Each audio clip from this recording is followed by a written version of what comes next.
नमस्कार।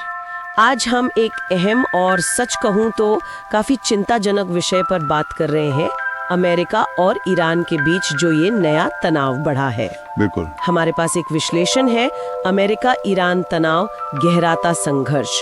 तो आज हमारी कोशिश रहेगी कि हाल में जो कुछ हुआ उसके पीछे क्या है, क्या प्रतिक्रियाएं आई और आगे क्या हो सकता है, इसे समझें। हाँ, ये समझना बहुत जरूरी है। तो शुरुआत करते हैं अमेरिका की हालिया मिलिट्री कार्रवाई से। ये 21-22 जून की बात है। अमेरिका ने एक ऑपरेशन किया, ऑपरेशन मिडनाइट हैमर। जी। इसमें B-2 स्टेल्थ बॉम्बर और टॉमाहॉक मिसाइलों का इस्तेमाल हुआ। ईरान के 3 मुख्य परमाणु ठिकाने फोर्डो, नतांज और इस्फहान, इन पर हमले किए गए। हाँ, ये तीनों ही यूरेनियम संवर्धन के लिए जाने जाते हैं। बिल्कुल। और राष्ट्रपति ट्रंप ने कहा कि ये बहुत सफल रहा, संवर्धन सुविधाएं नष्ट हो गई और आगे भी कार्रवाई की चेतावनी दे दी। हाँ, उनका बयान तो काफी सख्त था, लेकिन ये जानना भी जरूरी है कि ये तनाव यहाँ तक पहुँचा कैसे। सही बात है। इसकी जड़ें कहाँ हैं? देखिए, इसकी जड़ें जाती हैं जून के मध्य में, जब इजराइल ने ईरान के परमाणु और मिसाइल ठिकानों पर बमबारी शुरू की थी। अच्छा, तो ये अमेरिका के हमले से पहले हुआ? हाँ, बिल्कुल। और इसमें यह बात भी सामने आई कि मोसाद ने शायद गुप्त ड्रोन ऑपरेशन से ईरान के एयर डिफेंस सिस्टम को भी काफी हद तक नाकाम कर दिया था। ओहो, तो फिर ईरान ने जवाब दिया होगा? बिल्कुल। ईरान ने इसके जवाब में इजराइल पर सैकड़ों बैलिस्टिक मिसाइलें और ड्रोन दागे।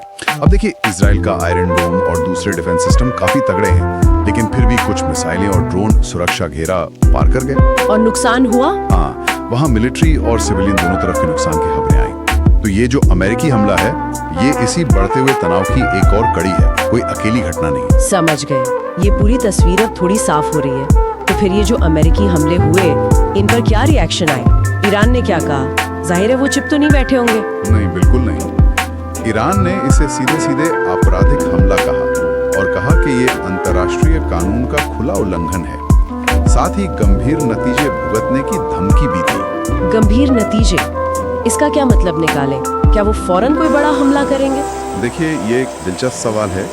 गंभीर नतीजे का मतलब हमेशा फौरन जवाबी हमला नहीं होता। हो सकता है ईरान कोई ऐसा कदम उठाए जिसका असर लंबे समय तक रहे। जैसे सीधे अमेरिकी ठिकानों पर हमला करना शायद एक बहुत बड़ा जोखिम होगा। उससे जंग और भड़क सकती है। होर्मुज जल डमरू मध्य को ब्लॉक करना भी एक विकल्प है, पर उससे पूरी दुनिया की अर्थव्यवस्था पर असर पड़ेगा, ईरान पर भी। हाँ, वो तो है। तो शायद वो सीधे टकराव के बजाय दूसरे तरीके अपनाएं, जैसे अपने सहयोगी गुटों का इस्तेमाल करना या साइबर हमले तेज करना। ये भी गंभीर नतीजे ही हैं। ओके। और अमेरिका का क्या कहना है? उनके अधिकारी क्या बोल रहे हैं? और अमेरिका के अंदर इस पर क्या राय है? अमेरिकी अधिकारियों ने ये साफ करने की कोशिश की है कि उनका मकसद ईरान में सत्ता बदलना नहीं है और वो कोई जमीनी